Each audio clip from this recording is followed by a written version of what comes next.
Each person has his or her own spiritual ministry. The better he fulfills it, the better the quality and fullness of his life. The same can be said about the country and our planet Earth. It was our own spiritual service that prompted me and my wife to open this channel. We thank her for the name, which is the most complete description of our idea. We will reveal it in the course of the narrative to give people our vision of what is happening in the world. We will try to answer important questions that concern thinking people. Why is this happening? Why can't people live in peace? Why was Russia forced to launch a special military operation? Does it have the right to do so? Why are many people inciting aggression against Russia? Why do they want to drag the Scandinavian countries into the conflict? There is such a method of teaching as orientation to the strong pupil, i.e. knowledge is given in a complex way in the hope that strong pupils will master the subject immediately and pull up the weak ones. So on our planet, I think, we have started to apply exactly this method. And in this order. Let us start with history. In educational institutions, this subject is taught in favor of interests that are far from scientific. That is why the task of a true researcher is first of all to think and feel, because the true history is already written in our genetic memory. Therefore, if we help it to open, then the true knowledge that the Creator has placed in us will open. I am going to read books by the remarkable Russian historian Yuri Dmitrievich Petkov. Let's start with his book, The Origin of the Rus. For Yuri Dmitrievich reveals and explores our subject in the most complete and logical way. The well-known ethnohistorian and ethnophilosopher Yuri Petkov in his researches tried to give a true picture of the past of the Russian people. In the book it is proved that the history of Russians is much older than it is accepted to believe.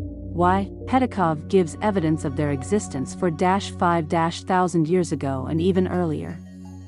He says that it is quite legitimate to raise the question of the origin of the first people, super ethnos Rus, children of the gods, from which then all ethnoses of the earth, without dwelling on the past. Why? Petkov draws a picture of the future, of the super-evolution, when the super-ethnos Russians will pass the stage of maturation, and will enter the stage of god-manhood, will become gods. Children of the gods, or step out of the cradle, a blind infant in its cradle unconsciously but sweetly imagines that it is the center of the universe, that the world, the universe, life is itself and that everything began with it. He begins to see that the space around him is inhabited by certain beings who care for and nurture him.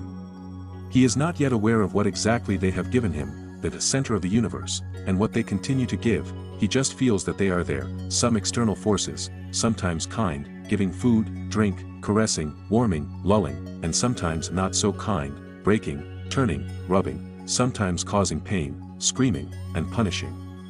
The infant does not know where it comes from and what these omnipotent beings are on whom it is totally dependent.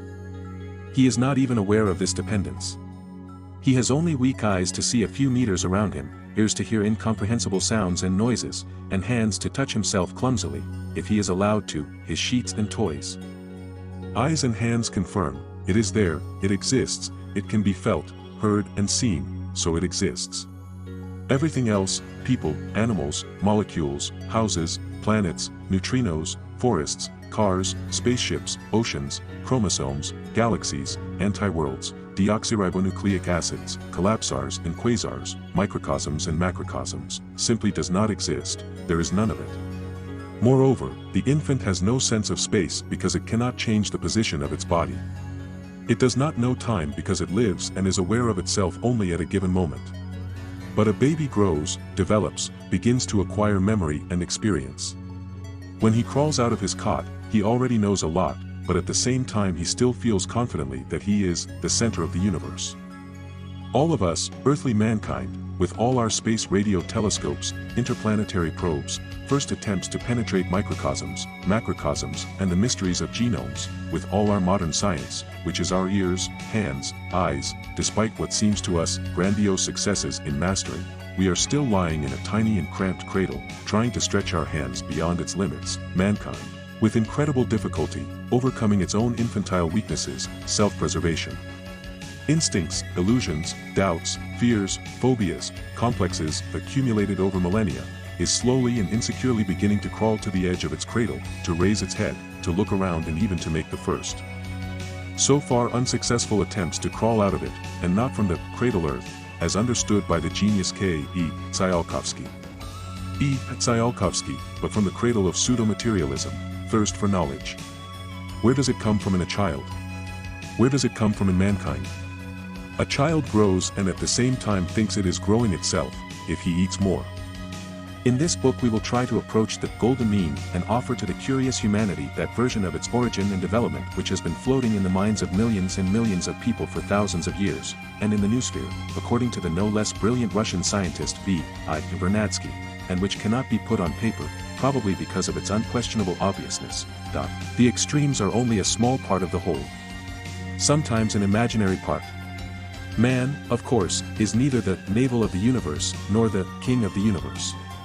Nobody has given him such titles, and deception is a subjective and non-scientific matter. Some people need to be told this. Others need to be reminded that gods do not need slaves. Why would an all-powerful being need a slave? If someone believes that the higher powers of the universe are something like earthly planters and slave traders, he will simply not understand what our book is about. An infant in a cradle does not know who or what its parents are. But he feels the presence of external forces on which he depends. We too feel the influence of these forces. We feel visibly, carnally, materially. We feel spiritually. But, like a baby, we cannot yet formulate clearly for ourselves who and what these forces are. Humanity has not yet arrived at a common terminology. And that is why we, who prefer the concept of the supreme mind of the universe, precisely, the universe. Because in the interpretation accepted by science, the universe is only that which is accessible to our perception with the help of all our senses and devices, including the most powerful radio telescopes, will use the concepts of external forces, God, gods, demiurges, etc. Not everyone on earth, from time immemorial to the present day, has considered themselves to be slaves or masters. As we remember, pharaohs, many emperors, kings considered themselves to be children of gods or incarnations of gods, God, on earth. Their belief was upheld by priests, sages, priests on a sacred level, no matter in which land they ruled. This belief was based on ancient traditions and some kind of secret knowledge. Do we have the right to ignore this knowledge that has been so widespread for thousands of years? I think not. To do otherwise would be unscientific. Children of the gods. Incarnations of the gods on earth. But only ruling persons.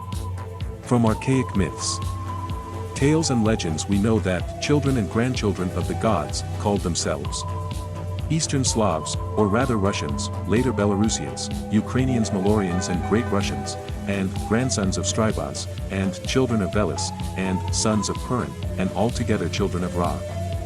This self-image did not disappear with the adoption of Orthodox Christianity, which surprisingly superimposed all its traditions, holidays and rituals on Russian paganism. In spite of formulas such as God's slaves, calcified from the East, Russians have always seen themselves as God's children. What is it? A subjectivist self-image of the ethnos or an ancient tradition with roots? About a role of Russians. The first people of our planet in formation of terrestrial civilization, about the program put in this, universally responsive, people, we shall tell in the basic part of our research, as History of Russians, Proteus-Cro-Magnon, Praeres Boreal and Rus Indo-Europeans, and is, actually speaking, history of our terrestrial mankind, subspecies Homo sapiens sapiens, the rational man. Hypotheses about the polyethnic origin of mankind have long since failed. In the beginning there was one ethnos, one superethnos, one language, as recorded in ancient myths and later in the Old Testament. Children of the gods. Children of God. Children of the supreme mind of this world, into which we, like a puppy in its cradle, cannot come out soon enough. And if a puppy grows up and becomes a young dog in 1 year, and a child needs 21 years for that, then the period of maturation of humanity is measured in tens of thousands of years. But we cannot remain children forever. Humanity has no choice. Either doom, or the creative powers of the universe do not need slaves. Do not need guinea pigs and aquarium fish. They need the power and energy of the human race like parents need the help of their children. Humans are children of the gods, creations of the supreme mind of the universe. Babies born on earth by gods and placed in a cradle created by those same gods, caring parents. We feel these parents. Sometimes chosen ones of us feel their presence in our bodies and souls. And this is by no means the presence of masters in the souls of slaves. Nor is it the superego overflowing into the soul of the anthropocentrist, the crown of creation. To reach the stage of the crown, humanity will have to work much more on itself. But in the end, not everyone will. As it has been said, open the gates. V.I. Vernadsky wrote very precisely about the strengthening of consciousness. Exactly, consciousness. This is a two-part word concept, where co is participation and knowledge. Participation in knowledge.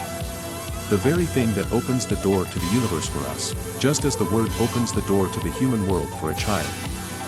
Co-consciousness and the possibility of its strengthening and expansion are not given to slaves and egocentrists, for a slave is a slave of his master, and an egocentrist is a slave of his ego, of himself. Both are unable to contain the co-consciousness within themselves. Man is actually an incarnation of God on earth. The human body is a carnal, material, space suit, in which immaterial and, according to our concepts, supernatural, multi-essential hypostases of God come to our world, coming from other dimensions and spaces inaccessible to us. The Supreme Mind of the universe created us to be present on earth in material form in our shell, body, and to descend into it as a Holy Spirit. And this is the biblical meaning of the unity of the Father and the Son through the Spirit, or rather, the Father and the children, the Supreme Mind of the universe and human beings who have grown up enough for the immaterial, spiritual, hypostasis of the essence of the creative beginning to enter into them. And this is not mysticism. This is supermaterialism, materialism of a higher order than the purely conventionally developed, hand-groping a toy or a sheet, kind to which we are accustomed. Man is the bearer of God on earth, the bearer of the Supreme Mind of the universe. A carrier, to the extent of his readiness, to the extent of his involvement in knowledge, to the extent of his expansion of consciousness and readiness to become a part of that mind. But this is not the only meaning of existence and not the only goal of man. The third millennium of our time. 45th millennium of the existence of Homo sapiens sapiens. A significant part, but not yet the majority, of humanity is already mature enough to know a little truth about itself and its purpose. Knowledge is given in small doses and is gradually known to all who have studied in schools and universities. Large doses of knowledge that come suddenly either kill or damage the psyche of an individual or, more often than not, are simply not perceived. But a dose of knowledge that is not received in time can stop or slow down the development of society and humanity, which is not the same thing. The time has come to receive this dose. Earth people, parents give birth to their children as their second self. They want to see in them the continuation of themselves. They want to stay on earth and in the universe in their children, grandchildren, great-grandchildren. The Supreme Mind of the universe, which created man and mankind in its own image and likeness, also wants to see its second self in this child.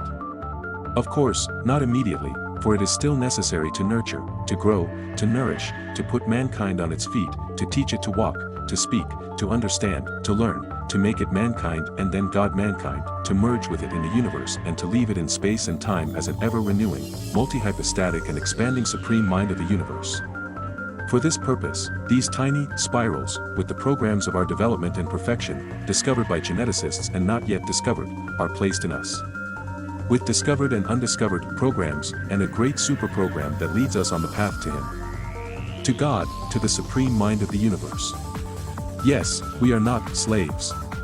And we are not crowns. We are children of the gods, created in their image and likeness in the highest sense of those terms. We have divine parents. We already know them. We feel them. We feel them. But we are not able to understand and comprehend them. Not yet. Until now. We are only growing. Our book is one of the keys to understanding. Much in it may seem incomprehensible and unfamiliar.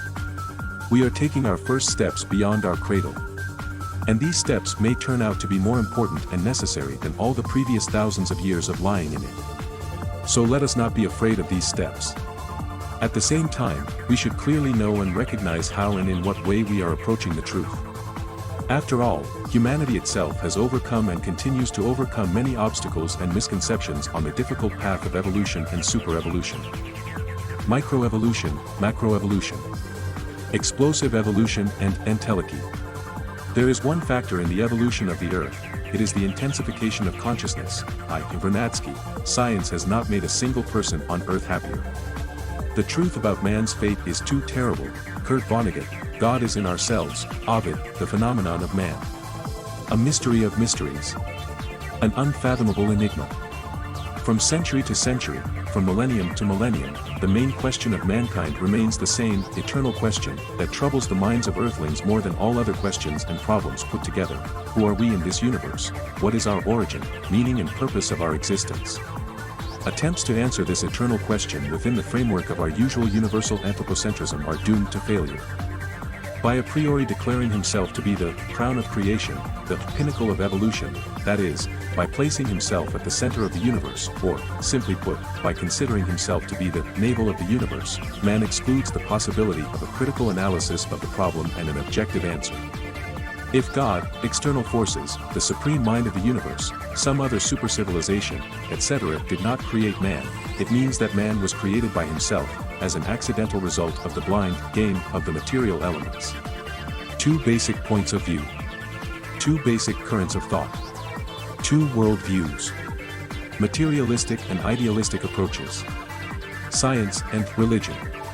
Two camps in human society. Two mutually exclusive approaches. Whether this is really so, and whether gods and elements care about our ideas about them, we will try to understand in the first chapters of this book, in order to trace the main stages of the origin of man, the formation of civilizations and the path of mankind in the future objectively enough. In the last 3 centuries, anthropocentrism has become the foundation on which all modern science, including the science of man, is built. Man in his present state is placed at the center and declared to be the measure of all things. Despite its obvious subjectivity and idealism, anthropocentrism has become the basis of strict materialism. A contradiction? Yes, an irreconcilable contradiction. The edifice of materialism stands on the illusory foundation of primitive idealism. It is no longer dialectic, no longer the unity and struggle of opposites, but something else, ephemeral and chimerical. Why has such a symbiosis of the white rose with the black toad become possible? The answer is clear enough. Idealistic anthropocentrism allows materialists to completely exclude any objective external, creative forces involved in anthropogenesis, i.e. the origin, or creation, of man. Here is the worldview of a pure materialist. If man is the crown of creation, if he is the navel of the universe and stands at the center of the universe, then there are no forces and subjects higher than him in the universe and there cannot be. Hence the only conclusion, since external forces are excluded, it means that man has created himself in an evolutionary way from the previous species of living matter. Simple and logical at first sight. And so the famous theory of evolution was born. Charles Darwin was just the tip of a huge iceberg visible to the naked eye. Meanwhile, for centuries, the theological thought of virtually all the peoples of our planet has affirmed a simple truth: pride is one of the greatest sins. From a purely atheistic point of view, the concept of sin is something out of the realm of condensed obscurantism and ecclesiastical verbiage. But in fact, from a scientific point of view, everything that theologians call sins corresponds exactly to those negative characteristics that a species or population begins to acquire and, if these characteristics are fixed at the genetic level, to degrade until the species or population becomes extinct. Anthropocentrism is an obvious sign of pride. Mostly unfounded. Suffice it to say that man is by no means the crown of creation, in many respects. In particular, he destroys the environment of his own habitat, his ecological niche, with such diligence and ruthlessness that he has no equal in the universe. None of the species and subspecies of our planet exterminates its own relatives with such consistency. Brutality and sadism as does the crown of creation and the navel of the earth. We will not develop this theme any further. We will only remind you that there is a theory according to which humanity is simply a disease, a metastasis of cancer cells on the living organism of our planet. This theory is rather pessimistic and seems to be another extreme, another pole of the generally accepted and ego-flattering anthropocentrism. The truth is usually somewhere in the middle, between the extremes. More precisely, it is the totality of everything that man, scientist, researcher, can observe in nature. It is very important not to go to extremes, but it is obligatory to take them into account in the process of analytical research of the problem. And we shall always be reminded of this, because practice shows that every idea, sometimes even the most fantastic, eventually becomes flesh in one or another of its parts. At the same time, every theory has its weak links. To the supporters of the anthropocentric theory of evolution, we would like to point out that from their own materialistic point of view, the crown of evolution should be recognized not as a human being stuffed with tens of thousands of mental and somatic diseases, but, for example, as a shark, a super-perfect and super-adaptable creature that actually reigns on the earth. The surface of the water column and its volume accessible to a shark is many times larger than the thin layer of the Earth's surface where humans live. The shark reached perfection millions of years ago and will continue to exist for hundreds of millions of years, even if no trace of humanity, in its present form, remains on Earth. To the proponents of the opposite point of view, we will say that somehow, amazingly, there are always forces in nature, allegedly by chance or coincidence, that regulate the metastasis of humanity as a cancerous tumor of the Earth. From a purely materialistic point of view, the mechanism of action of these forces is inexplicable. Theologians explain the limiting influence of the outside as punishment for our sins. Translated into a more accessible language, we can call it either excision of the diseased part of a sick organism for the purpose of its recovery, or simply surgical intervention. When sick animals appear in a herd, man separates them and then either treats or destroys them. This is considered ordinary and understandable. No miracles are involved. But when a significant portion of humanity acquires negative subspecies traits, somehow, miraculously, wars, famines, pestilences, natural disasters, epidemics of smallpox, plague, cholera, typhus, AIDS, SARS, and so on appear. We should clearly understand, without the slightest manifestation of anthropocentric pride, there are no miracles. Ordinary selection, ordinary surgical intervention, is performed. And often healthy Homo sapiens sapiens die along with the affected individuals. For example, in the epidemic of mad cow disease, not only sick animals were destroyed, but also potentially sick animals that were nearby. And here we reveal our first secret of the super-evolutionary process. Regulation or surgical intervention from the outside is not always done in such a crude form as it is done by humans, shooting wolves, sparrows, rabid dogs, killing sick cows, exterminating cockroaches and other harmful insects, etc. The regulation can be carried out by inserting into the genetic system of a species or subspecies a program. This program is only a small part of the big program or superprogram we will talk about in this study, which, in case of critical accumulation of negative intraspecific traits, conditional sins, in an individual or a population, includes mechanisms of weakening of the immune system of these individuals and failures in psychobalancing of their higher nervous activity. The results are not expected. Plague epidemics dissect the affected areas, taking, as in a surgical intervention, a significant part of healthy tissue. In our time, the most typical example of the action of the program of suppression of metastasis in the subspecies Homo sapiens sapiens is the AIDS epidemic. We, with our humanistic mentality, feel compassion for unfortunate drug addicts and non-traditional sexopaths. Try in every possible way to save them, to create for them exceptional hothouse conditions, to prolong their amusement at the expense of the risk of disease of millions of others. But the program leading our subspecies along the evolutionary and super-evolutionary path is devoid of subjectivism. It simply destroys those who pose a mortal danger to the subspecies, just as the leukocytes in our blood destroy harmful bacteria without the slightest compassion.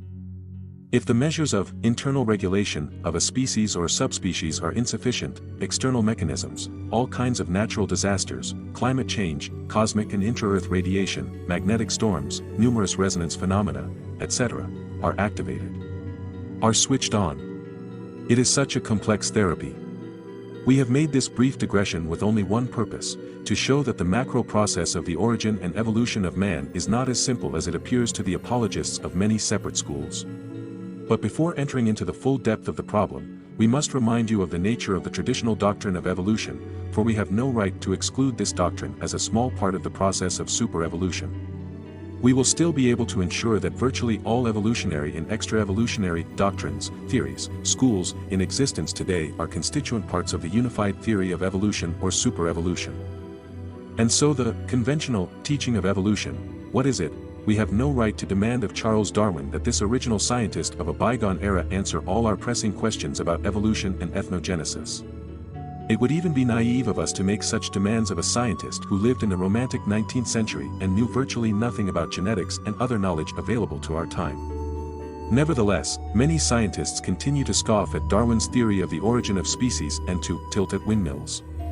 This is an empty and unnecessary exercise. Darwin did his part, and yet, we can quote the English astronomer Fred Hoyle, who said that believing in Darwin's theory of evolution is not much different from believing that a Boeing 747 can assemble itself from parts flying in the air when a hurricane suddenly blows into the warehouse of an airplane factory. I find the comparison very apartment. But it should be noted that intraspecific self-improvement, intraspecific evolution, on the level of struggle for existence and natural selection is quite natural. A species improves due to the fact that the strongest, the smartest, the most capable survive. Every species and subspecies, with Homo sapiens sapiens, things are much more complicated. Within our human race, the process of perfection and self-improvement runs parallel to the process of degradation, degeneration and acquisition of the most terrible hereditary traits, from a tendency to hypertension and diabetes to dementia and the most severe mental illnesses. Along with the most perfect individuals survive those endowed with such complexes that not only they, but also their distant ancestors who first acquired these traits, would not have survived under any circumstances in a wild, self-regulating and evolving nature, and yet evolution. From the Latin evolutio, to develop. Encyclopedias interpret this term as an irreversible process of historical change in living things. The phrase, historical change of living things, is generally absurd because living things, such as an amoeba, a cockroach, or a dog, are not objects of history. The subject and object of history is man himself. And only in the historical phase of his development. These are the basics with which first-year students of history faculties are familiarized. Why irreversible? Who, where and when recorded that parallel to unfolding, there are no entropic processes of curtailing, fertilization, return to simpler and more stable forms. There are no such statistics in the scientific press, nor have there ever been. Therefore, we have no right to talk about irreversibility. We will return to the processes of involution, coagulation, shortening, and degradation below. These are only superficial remarks. We will not go deeply into the criticism of the evolutionists' terminology. Other encyclopedic and scientific interpretations of the term evolution are no better than the one we have given. What does this tell us? That the scientific world of our civilization has not yet managed to formulate professionally what exactly it understands by the word evolution. Uncertainty in terminology and goal leads to uncertainty and confusion in the scientific search. Our task is to avoid such confusion. At the same time, however, we must incorporate into our theory of the origin and development of mankind the best of what has been accumulated over the past millennia and reject what is superfluous. To paraphrase the famous phrase of the historian S. Solovyov, we can say that we see further than our predecessors, because we stand on the shoulders of the titans who built the pyramid of the worldview from the blocks and bricks of their views. And so, for the completeness of our ideas, we must briefly recall history. This is a useful thing to do. In particular, many of today's discoverers of the cosmic origin of life on Earth would do well to familiarize themselves with the panspermia theory of Anaxagoras, 5th century BC. Man began to think about his origin from the time he began to think, or rather, from the time he realized that he was mortal. Man is the only living being on our planet who realizes that his earthly life is finite. It is this realization that drives our thinking. Everything else is derivative. The memory, subconscious and unconscious, of immortality. And the sudden realization of our own mortality. And the expulsion from Eden as a memory clothed in mythological form. And the tabooing of the received knowledge as knowledge of one's own mortality, and not at all about the sin of carnal love and the apple of knowledge, that is for profane people, although the apple itself is not to blame here. The apple is a sacral symbol of life and death, e.g., young apples. Originally the right meaning was put into the myth, but later it was distorted. The real memory and the mythologization of events gave birth to the belief in the creator demiurge and the divine origin of man in almost all ethnic groups. Mankind has lived with this memory belief for about 40 millennia. Let's specify at once that Homo sapiens sapiens has existed since the appearance of Cro-Magnon. That is 40 to 45 millennia. All previous arcanthropes were pre-humans, not endowed with speech, figurative thinking, understanding of their mortality, although they possessed reason. For 40 millennia mankind knew, realized and believed that man was created as other creatures were created. At the same time, the overwhelming majority of primitive tribes believed that their ancestors were certain animals, wolves, bears, lynxes, etc. The two beliefs were closely intertwined. It is impossible to explain such a dual belief from the standpoint of pure materialism. It can only be explained from the standpoint of common sense. Mankind, even in its primitive state, clearly knew that there are two beginnings in the world, divine and earthly. In fact, not knowing the scientific terminology and such concepts as theosophy and evolutionary doctrines, they understood and gave themselves a full account of the fact that life is more complete and complex than any of the individual theories. The philosophers of the Miltian school, inspired by the mythological ideas of Sumer, Akkad, and Babylon, proposed the origin of life from water, moist matter, and decaying matter. But they did not completely deny the influence of external divine forces. Almost simultaneously, Thales, 624 to 547 BC, completely denied external influences and reduced the origin of life to an elemental material process. According to Thales, life is a property of matter, and the emergence of living beings from water occurred by itself, spontaneously, without the influence of external forces. Academician A.I. Oprin, a brilliant Russian scientist, also noted that the philosophical views of the Miltian school contain the rudiments of all concepts about the origin of life, which will be further developed. We should note that by the word all, he meant materialistic concepts. A.I. Oprin himself, in the 20s of the 20th century, creatively developing the ideas of the ancients, created a fundamental basic theory of the origin of life on Earth. Life originated in the primordial ocean, which became a giant chemical laboratory, due to chemical reactions, directed reactions. YP. This theory is the basis of all modern evolutionism. However, much later, as it is customary in the world community, the Englishman J. Haldane joined the brilliant Russian discoverer, so in the West many people know his name better than the name of academician A.I. Oprin. There is no reason to be surprised here, because even the periodic law of incomparable importance, discovered by the Russian genius D.I. Mendeleev, is referred to simply as the law of cycles in Western reference books. Mendeleev is referred to in Western reference books and textbooks simply as periodic law, without mentioning the name of the person who discovered it. Unfortunately, this is the real practice of the Romano-Germanic scientific world. Russia and Russians are ignored. Reactions in the primary broth took place with an enormous acceleration. The catalysts were the so-called enzymes, from the Greek inner leaven. The discovery of academician A.I. Oprin is a priority, undoubtedly, and brilliant. But it remains for us to find out where the enzymes came from, because without them the primary ocean would still remain a primary broth. Who put the seeds of life and the sourdough into the ocean? After all, eternity would not be enough for the random and stochastic self-generation of both at the same time. But let us return to the history of the question. Thus, the Miltian school's regulations gave rise to the evolutionary doctrine that preceded it. The first stage of development of the doctrine of evolution is connected with the works of Heraclitus, Empedocles, Democritus, Lucretius, Epicurus. It was a period of speculative approach to the study of nature. The emergence of living things was interpreted as a natural process, the result of natural forces, rather than as an act of creation. In any case, this is how the teachings of ancient thinkers are transformed in the implementation of later materialist evolutionists. And here the questions immediately arise: what is nature and what are external forces? Where is the boundary between nature, natural, and divine forces, especially considering that, according to theosophical theologians, God is dissolved in everything and is present everywhere, i.e. in nature, in the elements, and in man? How can the supreme power of the universe be present in everything and yet be nature? We will answer that question later. For now, our task is to show that pure materialism and pure materialistic understanding of the evolutionary process is sectarianism, i.e., a categorical intransigent desire to see only what one wants to see, within the framework of one's school. The ancient philosophers were not yet strict sectarian evolutionists.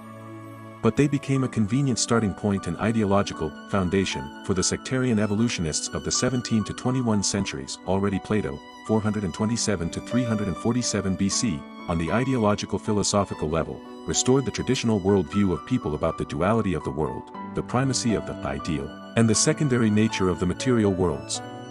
From a scientific and common sense point of view, Plato was right. a volumetric view of the universe always gives a more complete and objective picture than a narrow, one-sided view. Plato could not have imagined that more than 2 millennia later he would be written down as a retrograde obscurantist who, according to evolutionists, played a strongly negative role in the development of views on the origin of life. At the same time, the aforementioned Anaxagoras put forward the idea of panspermia, cosmic seeding. According to Anaxagoras' theory, the seeds of life existed always and everywhere, and from them, life arose everywhere. The teachings of Anaxagoras did not change the balance of forces, especially since the very idea of the seed of life in the infinite and eternal space was in the air long before him and was theosophical in its genesis, although very similar to the attitudes of materialists. In the last 40 years the theory of panspermia has degenerated into the so-called infectious theory, according to which the seed spores of life on the Earth and on other cosmic objects suitable for life are brought either by aliens making flights or by comets, meteorites, bolides. This private theory did not give anything new even in the time of Anaxagoras, because it did not explain the original origin of life and the origin of man. The eternal seed. Where did it come from, and what or how did it originate? The answer is that it was eternal. A very comforting answer that does not answer the question. The idealistic theosophical movement was still struggling with the sectarian materialistic one. With the materialist view prevailing, at least that's how this battle of ideas is presented by current historiographers, mostly evolutionists. Well, of course, matter is primary. Every materialist knows that, after all, mind and matter are apparently easier to deal with than chicken and egg. About chicken and egg, it is said that, wandering in 3 pines, are very well versed in scattering galaxies, cosmogony. So the materialists began to gain the upper hand. The situation was leveled by Aristotle, 384 to 322 BC, who recognized the combination of idealism and materialism. According to Aristotle, God, the supreme power of the universe, was the highest form and prime mover of everything in the universe. According to Aristotle, being contains entelechy, the inner purpose of its development. It is the entelechy that breathes life into matter and moves it. The Greek term entelechy, literally, completion, realization, meant, in the philosopher's interpretation, some immaterial force that gave living matter, biomass in our terminology, purpose, destiny, active beginning, vitality. Aristotle did not deny the importance of matter, nature. Naturalness. According to Aristotle, life could come from living matter, from organisms, as well as from inanimate matter. In our time his position has been confirmed. The dual nature of the virus is a brilliant proof of it. But matter is a passive beginning without entelechy. The totality in life of self-generation and the act of divine creation is an inseparable and fully dialectical doctrine, to put it in the language we are accustomed to. Aristotle put everything in its place for 2,000 years. His doctrine was so perfect for the time that no other thinker could offer anything more slender and stable. It remains to add that Aristotle was on the verge of a brilliant discovery.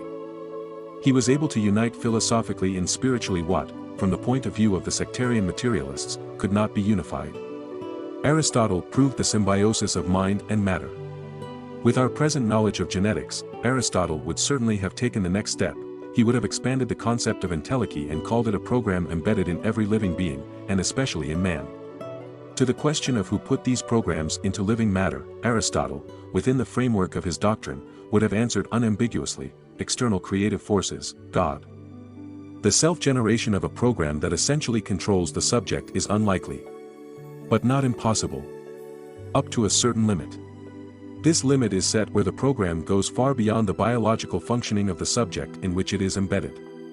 No evolution, no natural selection, can create and embed in the biomatter a program more complex than that required for the struggle for survival, in this, natural selection.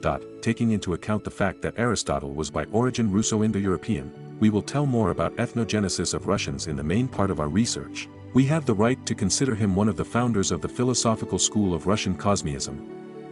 Familiar to us more on works of Russian philosopher-cosmists of the late time, 19th centuries, the school which is based on the original traditions and worldview of the first ethnos of the Earth civilization, super ethnos of Russians. By the way, Aristotle was Alexander the Great's teacher. Among other things, Aristotle taught his student the ancient Greek language. This is a fact. Alexander, contrary to popular belief, was not Greek, he was a Macedonian Slav. Slavs have lived in Macedonia since time immemorial. And by the way, The ancient Greek language was a synthetic language, the language of philosophers, scientists, aristocrats, bohemians, like the French language in Europe in the 18th to 19th centuries. In the era of bourgeois revolutions, nihilism and lumpenization of science with the emergence in the 17th, early 19th centuries of the so-called advanced group of progressive philosophers and natural scientists, Aristotle and his teachings were, of course, stigmatized as mystical, inhibiting the development of science. The development of science went hand in hand with the desecration of that same science. It became very fashionable to fight against conservative churchmen and mystical obscurantism. The self-generation of a program that essentially controls the subject is unlikely, but not impossible, up to a certain limit. This limit is set where the program goes far beyond the biological functioning of the subject in which it is embedded. No evolution, no natural selection, can create and embed in the biomatter a program more complex than that required for the struggle for survival in this natural selection. Taking into account the fact that Aristotle was by origin Russo-Indo-European, we will tell more about ethnogenesis of Russians in the main part of our research. We have the right to consider him one of the founders of the philosophical school of Russian Cosmism. Familiar to us more on works of Russian philosopher-cosmists of the late time, 19th centuries, the school which is based on the original traditions and worldview of the first ethnos of the Earth civilization, super ethnos of Russians. By the way, Aristotle was Alexander the Great's teacher. Among other things, Aristotle taught his student the ancient Greek language. This is a fact. Alexander, contrary to popular belief, was not Greek, he was a Macedonian Slav. Slavs have lived in Macedonia since time immemorial. And by the way, the ancient Greek language was a synthetic language, the language of philosophers, scientists, aristocrats, bohemians, like the French language in Europe in the 18th to 19th centuries. In the era of bourgeois revolutions, nihilism and lumpenization of science with the emergence in the 17th, early 19th centuries of the so-called advanced group of progressive philosophers and natural scientists, Aristotle and his teachings were, of course, stigmatized as mystical, inhibiting the development of science. The development of science went hand in hand with the desecration of that same science. It became very fashionable to fight against conservative churchmen and mystical obscurantism. So, the totality of mutation and natural selection gives us all the diversity of life on Earth. This totality is necessary and sufficient, according to modern materialistic science, for the realization of the evolutionary process. This is already a scientific formulation, necessity and sufficiency. This is already a step forward from Darwinism. Let us remember that natural selection was sufficient there, mutation, mutagenesis at the time of Darwin and other progressives, although the work in the field of genetics began long before them, as an invisible and intangible phenomenon, could be called idealism, popishness, obscurantism, pseudoscience, etc. by materialist evolutionists. This is what happened in time. But it turned out that this very idealistic obscurantism is quite visible and tangible in the presence of appropriate tools and the necessary methodology. And that in an organism, in living matter, there is indeed a certain Aristotelian entelechy, which is the driving, organizing, and purposeful force that controls the organism from its origin, formation, maturation, reproduction, to aging and death. Genes, chromosomes, spirals, encoded information. And not Miltian materialistic elementalism. It would seem to be an absolute ideological and scientific victory for those who look at things more deeply and perceptively, but the materialist evolutionists did not admit their mistake. Did not apologize to Aristotle, Plato, the countless tribe of theosophical theologians. They felt that the new terminology freed them from having to admit their glaring errors and incomprehensibly inexplicable blindness. And it would seem, indeed, because new words were being used, gene, genotype, genocode, deoxyribonucleic acid. What, by the way, is the reasoning of some idealists about some forces that control living matter from within and that, attention, are subject to mutation, including directed mutation from the outside.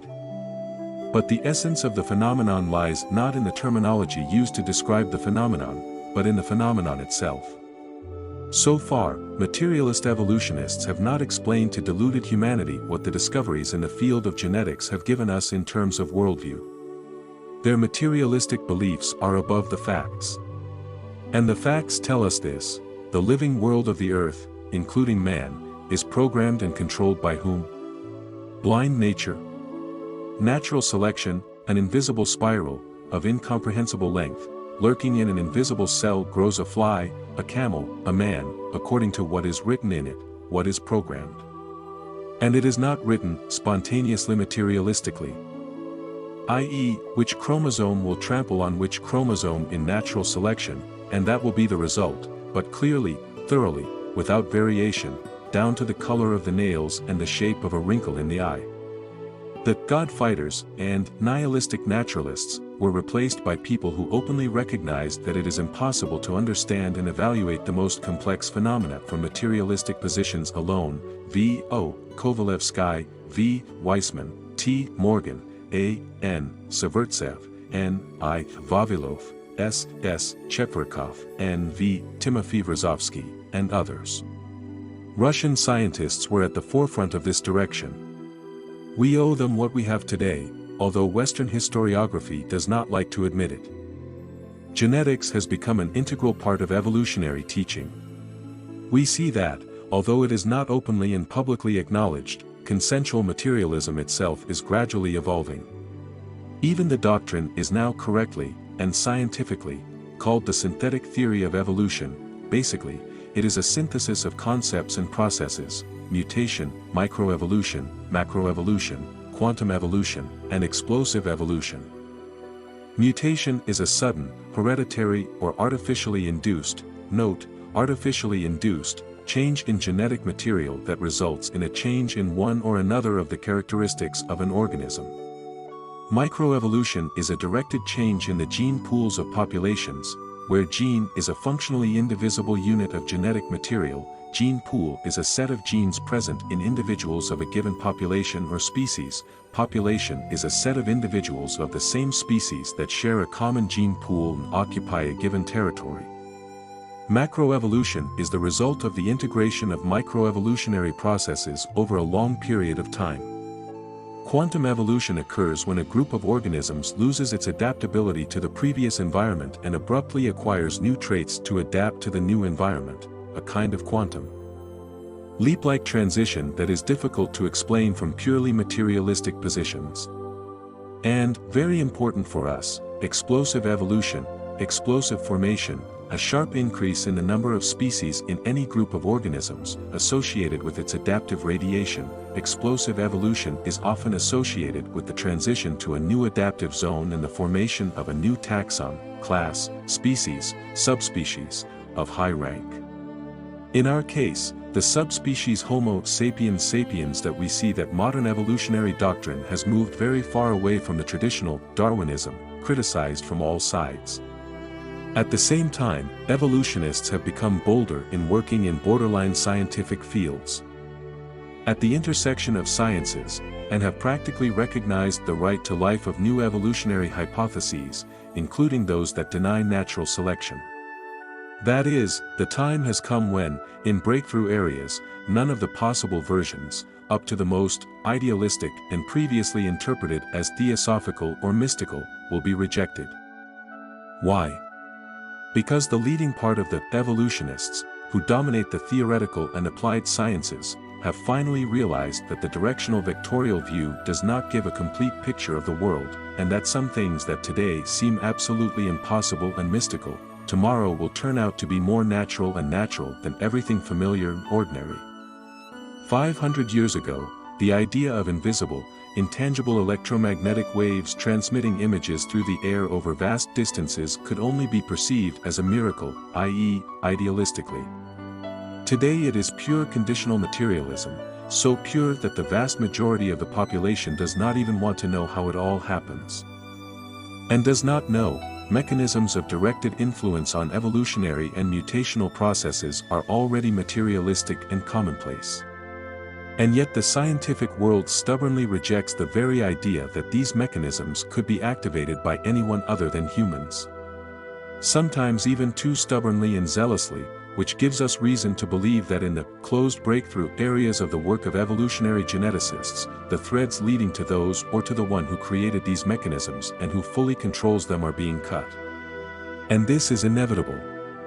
Because all theories, all doctrines, all hypotheses and all isms exist exclusively subjectively and only in our perceptions, these are the worldview probes with which, like blind men with a stick, we feel the space around me with a stick. Our isms do not exist objectively in the universe. There, everything is connected and everything interacts according to laws that are far from clear to us. The human mind is not yet able to think of something that does not exist in the universe. Why not? Because it has nothing to work with outside of the world in which it lives. In inventing some kind of cosmic monster, even the most desperate fantasist will create a hybrid of members and organs of familiar insects, mammals, reptiles, birds, cephalopods. This fantasist cannot think of anything that does not actually exist in the world. People create gods either as terrible monsters capable of punishment or in their own likeness. Anthropomorphic beings in the clouds, on Mount Olympus, etc.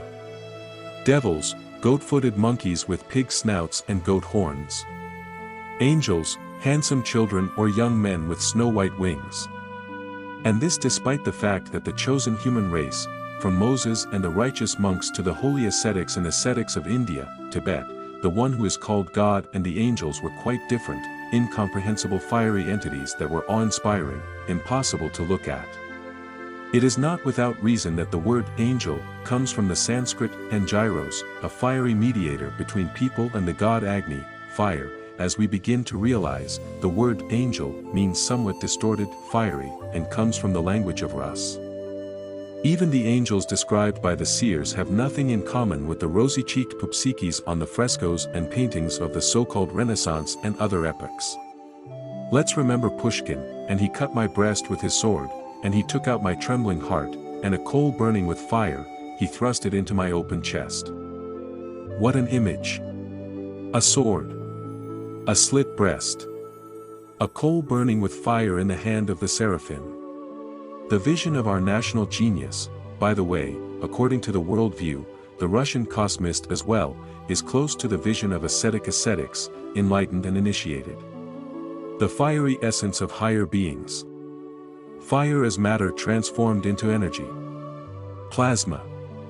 Materializing spirit, which can be seen as a concentrated field, a blob of the immaterial but appearing in the material world. Hence the incredible tension of those who see this spirit, a tension that turns into horror and usually ends in a deep fainting spell. So, on the one hand, supernatural tension and elusive substances, on the other hand, funny pictures. Almost comic books and painted children's dolls in Catholic churches. Theologians, theosophists are well aware of this phenomenon, the reluctance of the overwhelming majority of people to open their eyes and approach the truth. Just to approach it, people are more accustomed to images of a feathered serpent or a bald old man with a beard sitting on a cloud. This is not a lyrical digression. You and I are gradually coming to understand the objective and vast differentiation of the human race. Unfortunately, however, the differences between individual representatives of Homo sapiens sapiens are sometimes such as they are not and cannot be between representatives of other subspecies of our planet. In order to understand the origin of man, it is necessary and sufficient, for us to know at least approximately what man is. The educational course, school, university, mass media, especially in the West, does not give people any idea about man and his nature. Man is far from being as free, self-sufficient and independent as he seems to be. Even Heraclitus in the 5th century BC said ironically, most people live as if they had their own understanding. Man only seems to be free. And it is not so much about legal freedoms, external and internal, subjective, freedom, educational qualifications. No. All these universal values are mostly fictions, indoctrinated into a person by imposing a lot of stereotypical and false images. Education is even worse. In the United States, according to Sidney Sheldon, 36% of illiterates and another 20% of low literates who can read only comic books and signs. Russia is traditionally cultured and literate, but is rapidly catching up with the developed countries. However, not everything is so clear and simple. It is enough to remember the Russian philosopher George Gurdjieff, 1873–1949, and his theory about the mechanistic nature of man. After spending many years in Tibet, returning and understanding the knowledge gained, Gurdjieff came to the conclusion that man is a mechanical machine that reacts in a formulaic way to external influences. In essence, he developed and creatively transformed the ideas of Heraclitus into a universal vision. In principle, this point of view does not contradict the materialistic understanding of the essence of man, which, according to the scientist I.P. Pavlov, is a set of reflexes and instincts. Without mechanics and reflexes, man would not have survived. For example, when walking or running, he could not separately understand each movement of his own arms, legs, torso, give them the necessary commands and so on. All this is done mechanistically reflexively. The interesting thing is that it's far from that. Most of the brain processes that we consider creative are also mechanistic. Gurdjieff went further in his theory. He completely identified man as a machine. Man neither progresses nor regresses, Gurdjieff believed, but only changes from one side to the other. And yet he left man the possibility of being a human being and not a machine. And it is not so much about legal freedoms, external and internal, subjective, freedom, educational qualifications. No. All these universal values are mostly fictions, indoctrinated into a person by imposing a lot of stereotypical and false images. Education is even worse. In the United States, according to Sidney Sheldon, 36% of illiterates and another 20% of low literates who can read only comic books and signs. Russia is traditionally cultured and literate, but is rapidly catching up with the developed countries. However, not everything is so clear and simple. It is enough to remember the Russian philosopher George Gurdjieff, 1873–1949, and his theory about the mechanistic nature of man. After spending many years in Tibet, returning and understanding the knowledge gained, Gurdjieff came to the conclusion that man is a mechanical machine that reacts in a formulaic way to external influences. In essence, he developed and creatively transformed the ideas of Heraclitus into a universal vision. In principle, this point of view does not contradict the materialistic understanding of the essence of man, which, according to the scientist I.P. Pavlov, is a set of reflexes and instincts. Without mechanics and reflexes, man would not have survived. For example, when walking or running, he could not separately understand each movement of his own arms, legs, torso, give them the necessary commands and so on. All this is done mechanistically reflexively. The interesting thing is that it's far from that. Most of the brain processes that we consider creative are also mechanistic. Gurdjieff went further in his theory. He completely identified man as a machine. Man neither progresses nor regresses, Gurdjieff believed, but only changes from one side to the other. And yet he left man the possibility of being a human being and not a machine. And it is not so much about legal freedoms, external and internal, subjective, freedom, educational qualifications. No. All these universal values are mostly fictions, indoctrinated into a person by imposing a lot of stereotypical and false images. Education is even worse. In the United States, according to Sidney Sheldon, 36% of illiterates and another 20% of low literates who can read only comic books and signs. Russia is traditionally cultured and literate, but is rapidly catching up with the developed countries. However, not everything is so clear and simple. It is enough to remember the Russian philosopher George Gurdjieff, 1873–1949, and his theory about the mechanistic nature of man. After spending many years in Tibet, returning and understanding the knowledge gained, Gurdjieff came to the conclusion that man is a mechanical machine that reacts in a formulaic way to external influences. In essence, he developed and creatively transformed the ideas of Heraclitus into a universal vision. In principle, this point of view does not contradict the materialistic understanding of the essence of man, which, according to the scientist I.P. Pavlov, is a set of reflexes and instincts.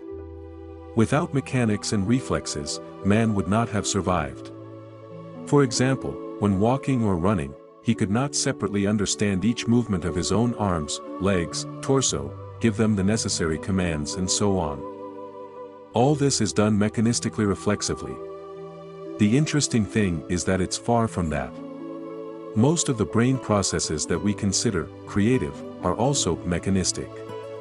Gurdjieff went further in his theory. He completely identified man as a machine.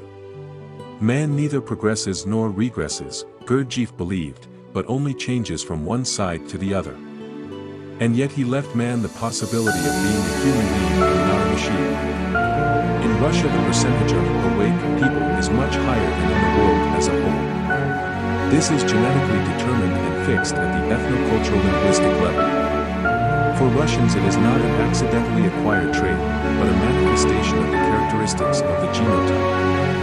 We will talk about it in detail in the main part of the book devoted to the ethnogenesis of Russians. The problem of sleep and awakening has existed since ancient times.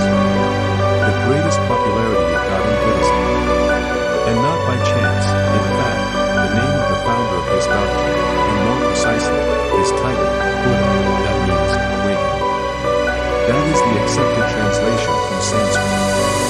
Commonly accepted, but not complete. The word concept, Buddha, is also awakening, illuminating others. The presence in it of the Greek blood dash, to awaken, to become, the future, as what will be after the dream, is unquestionable. Sanskrit itself is a dialect of the Russian language. The translation of the word Buddha as enlightened is already a poetization of the image. As a rule, any poetization, colorful epithets, metaphors, hyperboles lead the researcher away from the essence of research, because they are literary techniques. And the primary essence is always clear and precise. An example of the unrestrained poetization and literalization of primordial images can be found in Hindu culture.